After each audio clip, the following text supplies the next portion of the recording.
हे गजानन, आप कब मेरी विनती सुनेंगे? कब मेरी सूखी गोद को हरा करेंगे? आखिर क्या कमी है मेरी भक्ति में? गणेश जी बताइए। हर साल भक्ति भाव से गणेश चतुर्थी के दिन आपकी स्थापना करते हैं, 10 दिन आपकी आराधना करते हैं। कभी कोई भूल हुई तो माफ कर देना प्रभु, लेकिन आपकी इस भक्त की एक अर्जी स्वीकार कर लो प्रभु। गणेश जी की प्रतिमा के सामने अपना दुख कहते कहते सुनीता की आंखें भर आई। सुनीता का पति योगेश, जो एक इलेक्ट्रॉनिक दुकान में सेल्समैन था, वह भी अपनी पत्नी के समान गणेश जी का बहुत बड़ा भक्त था। योगेश ने कहा, सुनीता, तुम हमारे गणेश जी पर भरोसा रखो, वो सही समय आने पर हमारे घर पर खुशियां भेज देंगे। मैं भी चाहता हूं कि इस घर में एक नन्हा मुन्ना आए, जिसकी किलकारी से इस घर में रौनक आए, लेकिन सब उस लंबोदर के ऊपर है। सुनिए, मैंने आज एक मन्नत मांगी है कि जब हमारा बच्चा होगा तो हम सिद्धि विनायक दर्शन करने जाएंगे। पत्नी ने पूरी आस्था से कहा, ठीक है, चले जाएंगे, पहले खुशखबरी तो आए। गणेश जी ने भी पत्नी की बात पर सहमति दिखाई।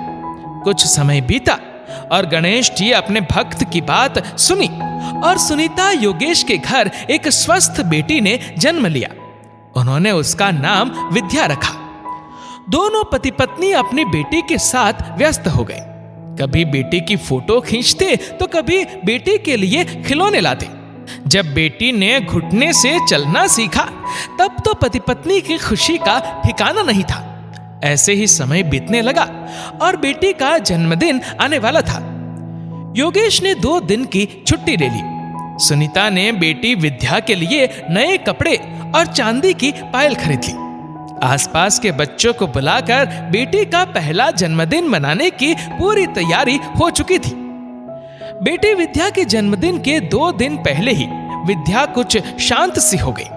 माता पिता तुरंत अस्पताल भागे, लेकिन डॉक्टर को कुछ समझ नहीं आया कि क्या हुआ, क्योंकि वो पूरी तरह से ठीक थी। ना तो बुखार था, न पेट दर्द, न कोई और परेशानी। सुनीता का रो रो कर बुरा हाल हो गया था। एक बार फिर उसे अपने गणेश जी की याद आई। गणेश जी भी अपनी भक्त सुनीता को देख रहे थे।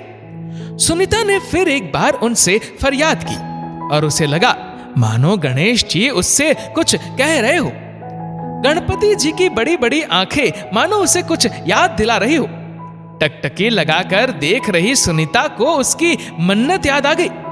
अपने सिद्धि विनायक के सामने नतमस्तक होकर बोली, हे गजानन, मुझसे भूल हुई है, मुझे माफ कीजिए। मैं आज ही आपके पास आकर मन्नत पूरी करूंगी। सुनीता ने योगेश को मन्नत के बारे में याद दिलाया और दोनों तुरंत बेटी विद्या को लेकर सिद्धि विनायक के लिए निकले। शाम की आरती के समय जब वे दोनों वहां पहुंचे, लोग पूरी श्रद्धा के साथ गणेश जी की आरती कर रहे थे। सुनीता और योगेश भी गणेश जी के सामने पूरी भक्ति के साथ हाथ जोड़े खड़े थे। तभी उन्होंने देखा कि बेटी विद्या भी ताली बजा रही थी और मुस्कुरा रही थी। योगेश की आंखें खुली की खुली रह गई और सुनीता विद्या को मुस्कुराते देख रोने ही लगी। अपने दुख हरता भालचंद्र एक दंत को कोटि कोटि धन्यवाद करने लगी। मंदिर से बाहर आते समय योगेश ने कहा, सुनीता, हमसे भूल हुई थी, लेकिन गणपति बप्पा ने हमें माफ कर दिया। चलो हम बेटी का जन्मदिन कल यहीं मनाते हैं। अगले दिन विद्या पूरी तरह से ठीक हो चुकी थी। योगेश ने मंदिर में अपनी सामर्थ्य के अनुरूप गणपति जी के चरणों में भेंट रखी और फिर एक बार भूल की माफी मांगी।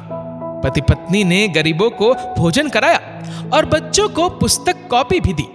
विद्या का जन्मदिन बहुत ही सुंदर तरह से मनाया गया। गणेश जी ने भी मुस्कुराकर सभी भक्तों को आशीर्वाद दिया।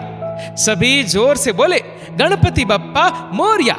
आप सभी को भी गणेश चतुर्थी की हार्दिक शुभकामनाएं। दोस्तों, इस वीडियो को लेकर आपकी क्या राय है, नीचे कमेंट करके जरूर बताइएगा। और अगर आपको वीडियो अच्छा लगा हो तो इस वीडियो को लाइक करिएगा, शेयर करिएगा ज्यादा से ज्यादा लोगों तक, और ऐसे ही और भी इंस्पिरेशनल वीडियोस के लिए सब्सक्राइब करें हमारे यूट्यूब चैनल को और फेसबुक पर फॉलो करें हमारे पेज को। धन्यवाद।